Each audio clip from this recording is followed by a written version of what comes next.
Yo guys, good morning.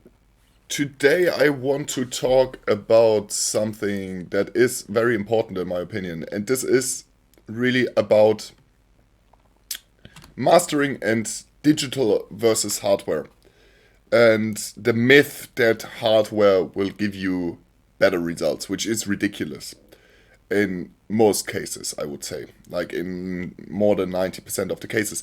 And this here is a book that I found from Focal Press, and it's very insightful because there you actually have professional music producers and mastering engineers talk about those things. And what they say is that 10 years ago, if you would have asked them digital or analog, they would have said analog, or more than 10 years by now. And nowadays, the tracks don't leave the digital chain. And this is really important to understand, especially if you're looking at mastering engineers who are trying to sell their services like this. Analog mastering doesn't mean anything. It doesn't matter. What really does matter is the room correct, or more or less correct? Does the engineer know his working place? And does the engineer know audio, basically? This is very important. All the different things that come into play with when mastering. So imaging, etc. Those things are super, super, super important, and analog gear is just simply not. And there are also tons of A/B comparisons. Some of them are utterly useless. They're mostly from like 19-year-old bedroom producers that don't even manage to set the settings, 100% the same on both tools. But in the end, it's not about digital or analog. It's about what you are able to do with that.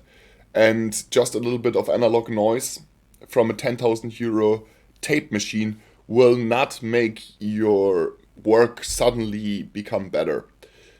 Ultimately, if you would send a track to Sterling today, one of the most important mastering studios in the world, it would not leave the digital chain, especially not if you're a random producer.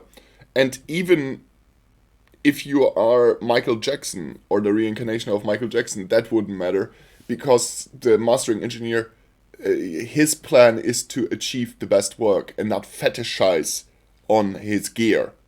That's not what he's doing.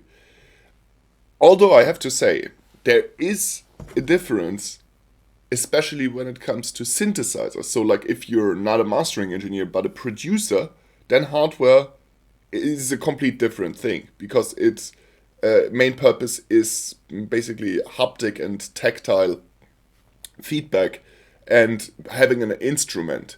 So that's a completely different story, and it has to be, viewed under a different light, in my opinion. That's my 2 cents about analog gear. Let me know in the comment section what you think about that, because this is always a war in between engineers, in between producers, and it's really funny to read some of the stories from legendary mastering engineers here and what they think about it, and it's very, very refreshing to see that those award-winning mastering engineers are of the exact same opinion as I am. And this is simply, if you're not esoteric, if you're not fetishizing, then you will come to the same conclusion. Thanks so much for watching. If you haven't already, then subscribe to the channel. I'm gonna do more videos like that and also go live a lot more. Thanks for watching, and I see you guys in the next one. And also head over to instinct-learning.com. You will find a lot of stuff, free tutorials, products, free products, sample libraries, presets, etc. for music producers, so feel free to check that out. I see you guys soon.